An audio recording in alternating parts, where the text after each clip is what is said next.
Redshift is a short horror game about another dimension called Redshift. You play as a technician who is being sent to repair an old abandoned watchtower relay.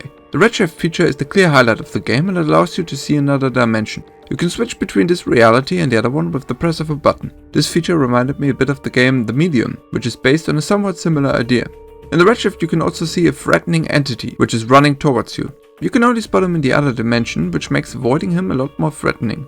His presence in turn reminded me a lot of the very underrated movie It Follows. Redshift can be beaten in around 10 minutes at most, which makes it a really short game. It does feature multiple endings however, and has 8 Steam achievements, which are all pretty easy to get. Since its launch in early September, the game has received frequent updates, which mostly improved the game.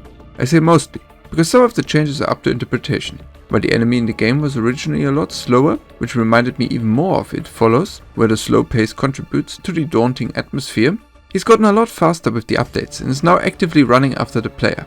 I personally found the slower pace even more immersive, but the faster chase is admittedly also quite thrilling. An update to the lighting system has also made the game much darker, which I'm not the biggest fan of, since it has become significantly more difficult to see inside the relay building. Admittedly, a lot of bigger studios are also fans of those fancy lighting mechanics, but I personally prefer to just be able to actually see what I'm looking at. The addition of mouse sensitivity, sound and graphics settings on the other hand are undeniable quality of life improvements. The lead developer mentions that the game is supposedly still in early access, and additional content updates and performance improvements could also arrive in the future. Additional content would be appreciated to not only increase the length, but also give players more interaction opportunities. Right now the game is pretty straightforward. Redshift uses an Unreal Engine and the visuals do look quite nice, but this also means that the optimization isn't perfect. But I've seen a lot worse. It was at least perfectly playable for me. The voice acting in the game is also pretty decent for an indie game. It's certainly not up to professional standards, but it wasn't bad either.